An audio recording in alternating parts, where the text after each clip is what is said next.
Hello, I'm the Nostalgia Critic. I remember it so you don't have to. A Warner Brothers animated film that isn't the Iron Giant? Pfft, sold!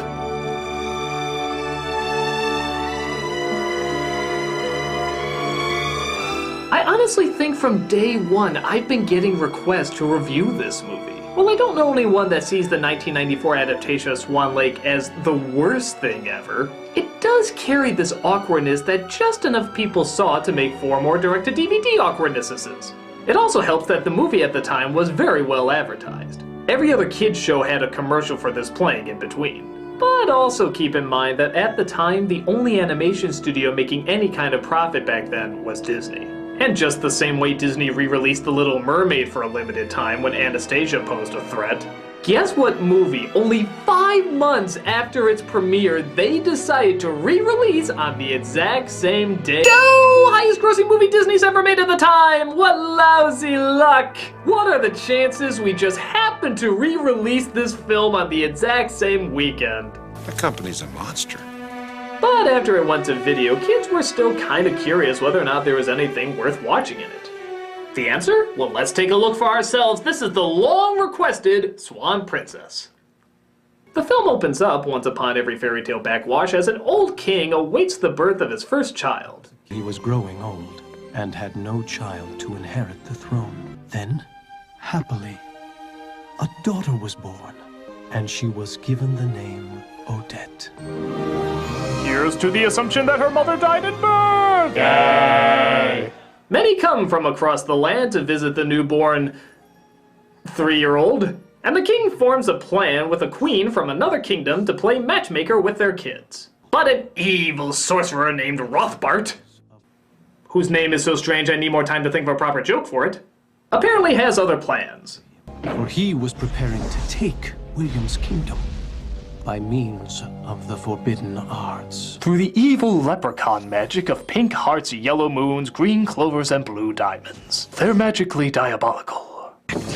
Though his scheme is stopped, our villain, played by the late Jack Palance, swears his life to get revenge. Someday, I'll get my power back.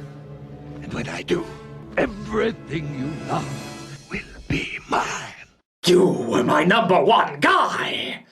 So a young Odette and a young Derek are forced to hang out with each other. But, as is typical of any 90s romance, they of course had to hate each other throughout the majority of the process. I can't believe I'm stuck with her all summer. Oh, but she doesn't wrestle, hunt, or box. Now, to its credit, the fact that they're bitter kids does make this scene work a little better. And, yeah, it's actually kind of a cute number. That is, when they're not obviously ripping off other Disney trademarks. I think you really sorta like her. Fess up. Oh, Beauty and the Beast! Pinocchio! So obviously Sleeping Beauty, I can't believe you're ripping off Sleeping Beauty, have you no shame? This isn't my idea of fun. But then, quite literally out of nowhere, they suddenly love each other. Again, I guess like most 90s romances.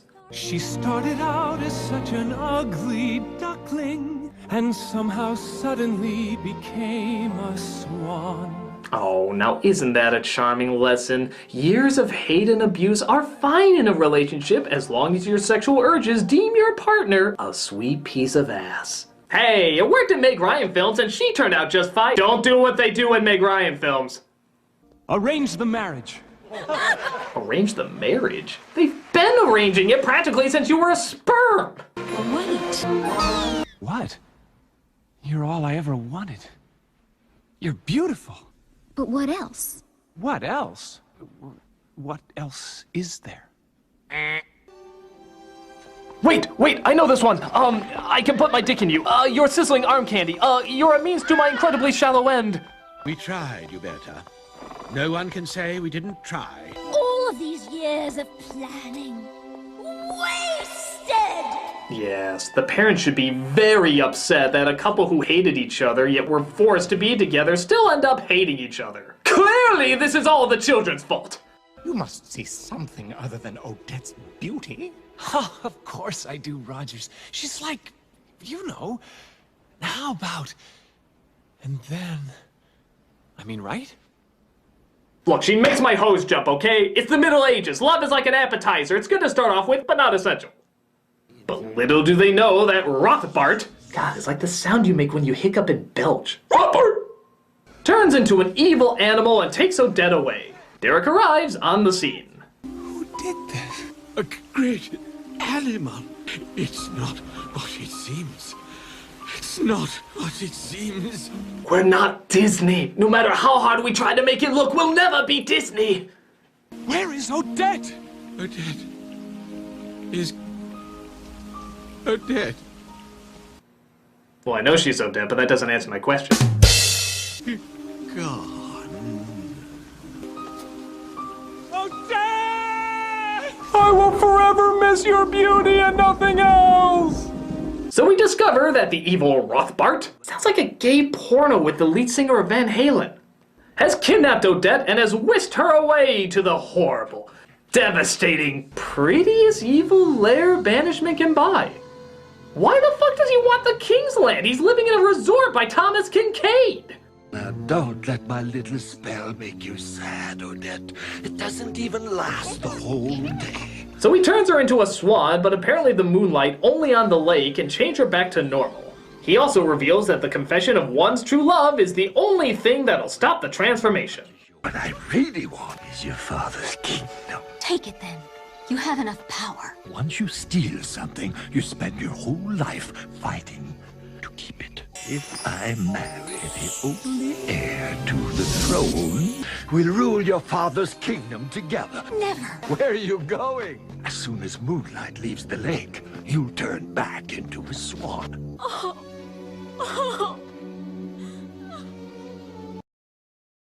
Wow. I mean, wow. You've been waiting over, what, 10 years to put this plan together, and that's your big magnum opus that you finally scrounged up? Alright, come in here. I'm sorry, it's just I need help to get this out as quickly as possible because there are just too damn many to go through. So, without further ado, everything wrong with this plan in under 40 seconds. Go! If she did agree, what's to stop her from changing her mind after the spell is broken? If Odette is a swan, what's to stop her from flying away and communicating with someone by writing in the sand? If he wants to marry her legally, why doesn't he just hypnotize her to say yes? The only thing to break the spell is the person confessing their love. Why? Seems counterproductive to the plan. What's to stop her in human form from sneaking up behind him and knocking the fucker out? Is there really no law to marrying banished people? Kinda seems like a no-brainer. He disappears in the day doing nothing. Why doesn't he do something? Couldn't he threaten someone she loves to force her to marry him? She doesn't really have an incentive. If he can change anyone to anything, why doesn't he change anyone to anything? He can make himself look like the king, he can make someone else look like Odette. There's a million other ways around this. Oh, that's it, but thank you guys so much. Now back to the closet until I need you again. No, but it smells like dead armpit in there. Go! Usually next time I have a Sam and Max joke. Never makes enough of those. So Derek tests his skills by having an arrow shoot at him. One can only hope this leads to a Saint Sebastian homage. You don't even know who that is, do you? Don't go to Google, your soul knows the truth! No!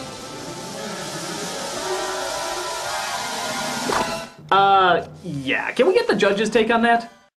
That's what I thought. Even for a fantasy aimed at 2-year-olds, that's pretty fucking stupid. But he also practices his hunting skills on some of his servants. And sadly, it's not as violent as you would think.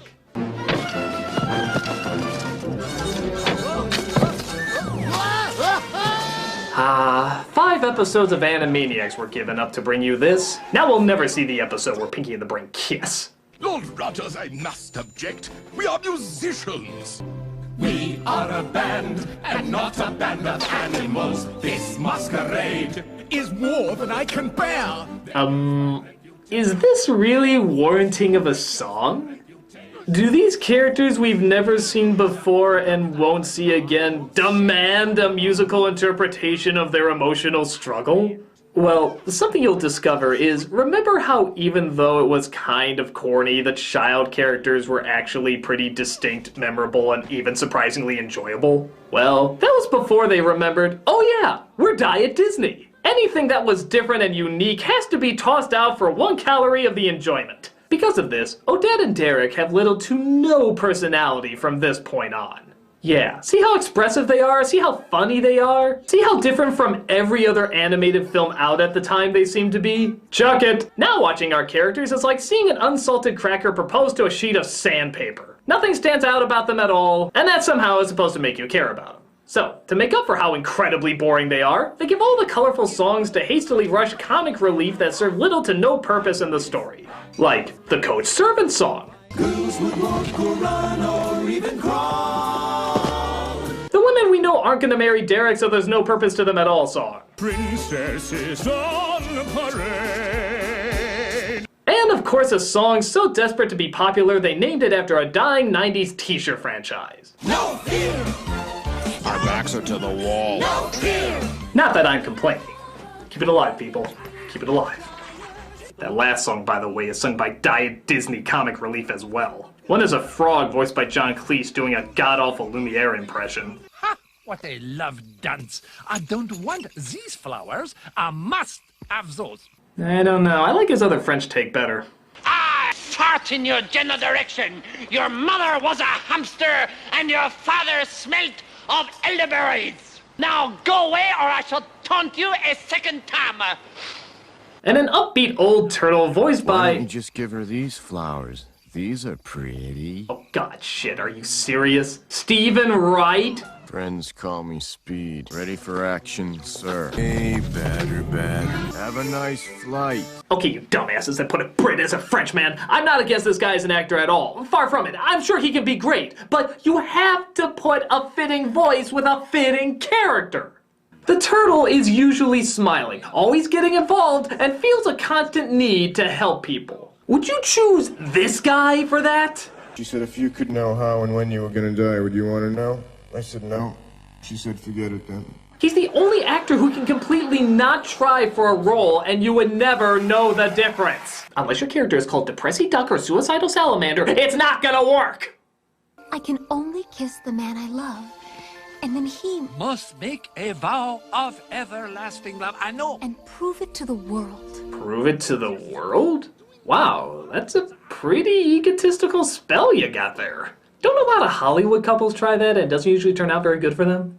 Derek, you and I were meant to be. But hey, that would be indicating that this movie knows nothing about real love. And hell, we all know that's not true. Take this scene where our couple sings about how much they love one another, even though they left on bad terms, called off a wedding. 90% of what we saw then convinces us why they shouldn't be together, and absolutely nothing about them has changed at all. True love? Yeah, there's nothing in this movie outside of one look where they ever share any chemistry. Remember when Odette wants Derek to say something else he likes about her aside from her beauty? Is beauty all that matters to you? What else is there? No, the more I think about it, I'm siding with him. What else is there? Nothing stands out about you two that makes you interesting at all. If this movie can't explain what else about them is supposed to be unique, why should the characters? Disney developed more on-screen charisma with characters that you only knew for a few days. You guys had a fucking childhood to develop their romance and you still ended up botching it. How is that possible? I'll never be alone. So Derek is bound to figure out what the king's last words meant by the great animal. It's not what it seems. An animal that can change its shape. A harmless creature approaches. Then, suddenly, it's too late. You mean it could be anything? Anything. Okay, I guess that's a clue, but what are you gonna do about it? Oh, you know the great animal when you see it. I'll know. That's right! They go around to random animals, any fucking random animals, and just start shooting at them. Heck, he even goes after Odette, trying to avenge Odette! A swan. Of course. This one's for Odette. What the fuck is wrong with these people? This is both stupid and insane! Even the McCarthy trials weren't quite this ludicrous!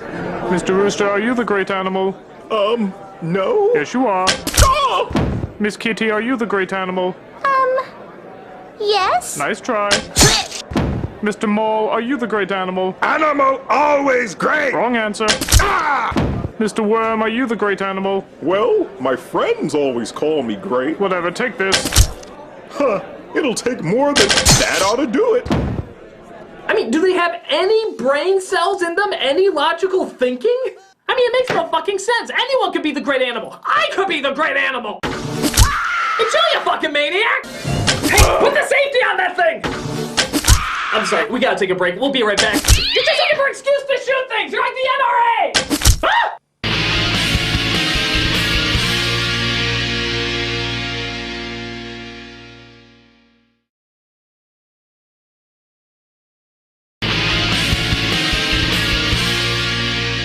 So Odette tries to outrun Derek while her cuddly friends try to help her out. He can't even see us anymore, let alone...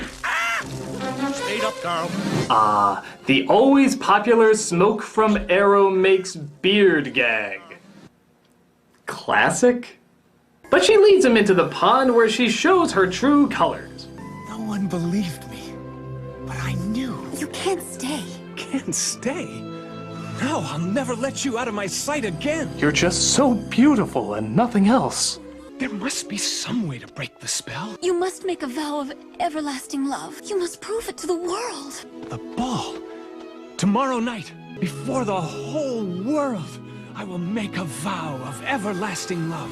And by the whole world, I mean the small number of people I can crowd into one room inside my castle. I hope the spell is not a number cruncher. So he takes Odette with her as a swan, as he's promised never to lose her again. Or he just leaves her in the hands of a psychotic monster, as most loved ones do.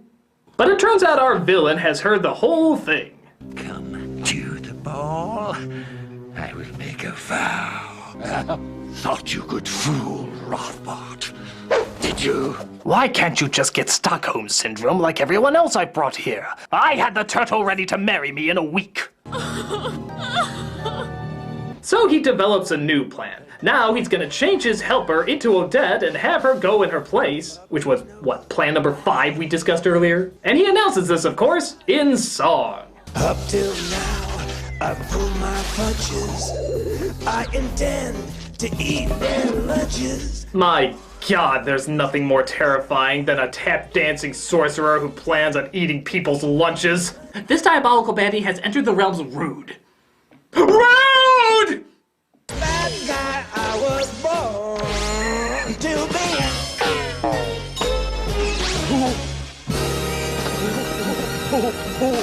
One more time! Really? You think this song is good enough to warrant a one more time? I know you gotta fill up that 90 minutes somehow, but couldn't you put that extra effort into hiding the obvious frame cell at the edge of the screen? No, I mean the magical bar of hollowness!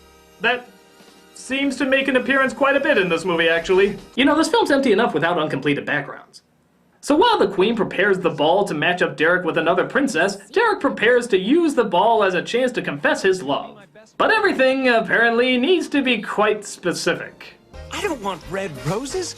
I want white. Like a swan. Would you feed this to a swan? Take it back. No, Rogers, hold it. Tonight, the music must be played soft and graceful. Like a swan. These bowls, they must be made bigger so people can dip their heads in them while eating. Like a swan. These floors, they must be prepared for people to shit all over them whenever they please. Like a swan. These clothes, we must find something more fitting, like... No, that's just stupid. So Odette is locked away by Rothbart. Sounds like an IRA plan involving the Simpsons. While an imposter goes in her place. Oh, I was so worried. I almost thought... Nothing could keep me away.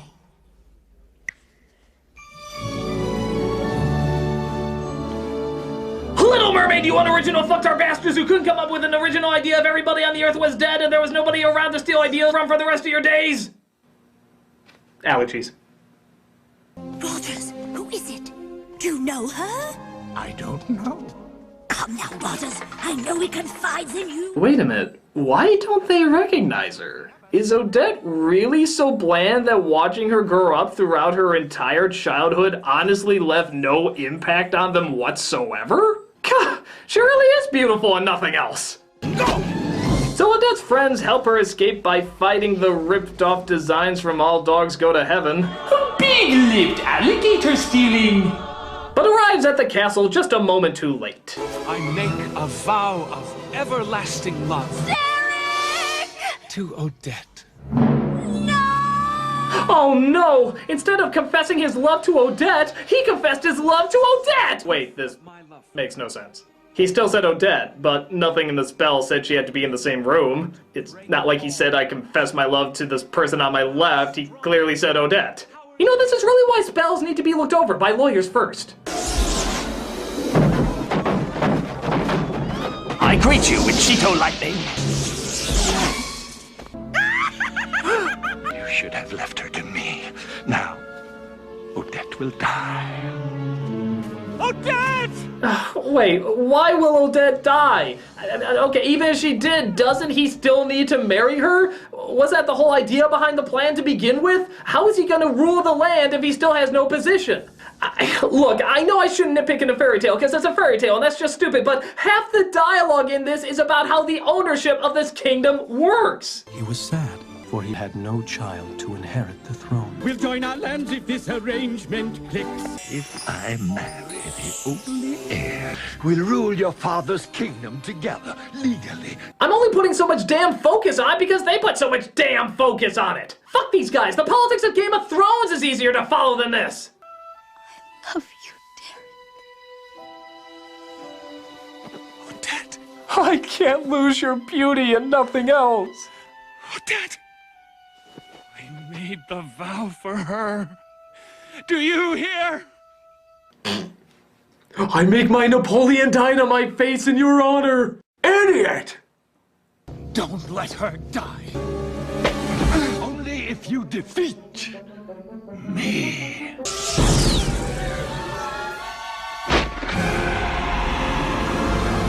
A great animal. My God, the king was right. The great animal wasn't at all what it seemed. It was an evil creature of darkness who consumed anything that was in its way. Actually, that is exactly what it would seem. You were chasing a mouse. A fucking mouse. Curse, overused, non-specifically vague dying words! Good lord, I'm shocked that all my years of shooting people in bunny outfits has in no way prepared me for this. But Diet LeFou comes in, they pull that arrow bullshit again, and the entire climax is only under 2 minutes long. I guess I shouldn't be complaining, it is mercifully short, but... fuck it, I'm not complaining, it's mercifully short. That, of course, somehow breaks the spell. They get married the next day because obviously they've learned so much more about each other, and the future sequels fly overhead.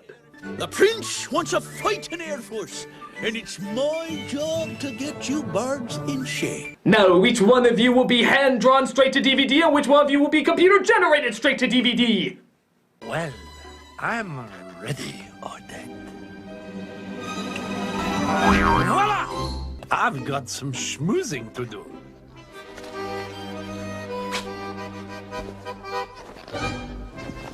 Alright, let's just decree that somehow the princess and the frog probably ripped this off, and we can all go back to making original content again. Okay? Okay? Because there's not much more of this Diet Disney I can take!